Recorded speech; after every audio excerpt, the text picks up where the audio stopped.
Did you know that ADHD and Tourette's are commonly occurring conditions? Like, so common. I don't have any statistics for you, I'm afraid. However, I see on a lot of ADHD Facebook forums and groups people describing what are tics, but thinking they're part of their ADHD. So I just wanted to come on here and talk a bit about what tics are. So literally I just did 3 in a row. I've got a throat clearing tic at the moment, which I think has come back because I've been talking about Tourette's to a journalist this morning. More on that next week. So I just cleared my throat, I just tugged at my top, and I think I touched my cheek. So all actions that really go by unnoticed, because my Tourette's that is an itchy nose, that's not a tic. My Tourette is mild these days. It hasn't always been, and to the untrained eye, I don't think you would see it. You might notice it. That's another tic, a sharp intake of breath, which is quite a consistent one at the moment, and it's quite funny because people think I'm about to say something really important and it's just me doing a sharp intake of breath as a tic. So tics are involuntary actions or sounds or movements. So I'm just going to talk about a few examples, and there are literally hundreds. So do some research if you're interested. A great website is tourettesaction.org.uk. So vocal tics, it's not all about swearing. Less than 10%, I think, of people with Tourette's actually have a swearing tic. Unfortunately, the media focuses on the swearing side of things, and it's very misleading, in fact, and of course it's not nice for those people that have that tic. You know, it can be very embarrassing, they can feel shame, so the last thing they need is like people poking fun at them through the media. So a vocal tic could be a word repeated over and over again, any word. It sometimes can be picking up on other people's accents.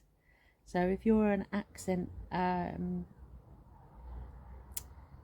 specialist, you know, this could be related, not always, and accents could be related to echolalia in autism, for example. So sometimes it's hard to distinguish what's what, and I think this is why there is so much confusion, hence me being here talking about it in my garden in the sun, which is gorgeous. Anyway, words, sounds, throat clearing,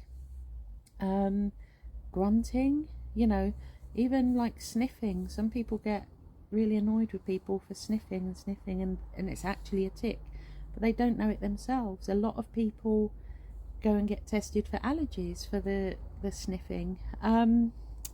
It can be excessive eye blinking, it can be nose scrunching, like a bit like a rabbit. These are all kind of subtle tics, like touching skin, pulling at the top, shoulder shrugging, you know, which I must tell you, it can get painful. You know, people that have more severe form of Tourette's, they're in a lot of pain. Okay, so they do have a lot to deal with. What else? Words, sounds, movements. Complex tics are kind of movements that look to the untrained eye, and even to the untrained person, like deliberate. It could be turning around, it could be touching the floor, jumping up onto a wall, walking on the wall, stretching the arms. Yeah, there's so much. So I will talk more when I've actually planned stuff, but I don't think a lot of people who are neurodivergent actually realise that they have tics.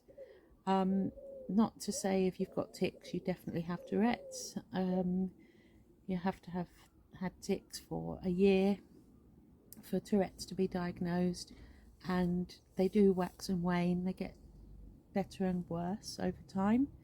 And do look on the Tourette's Action website, but I think for Tourette's to be diagnosed, you can't have had a break of more than 3 months without a tic.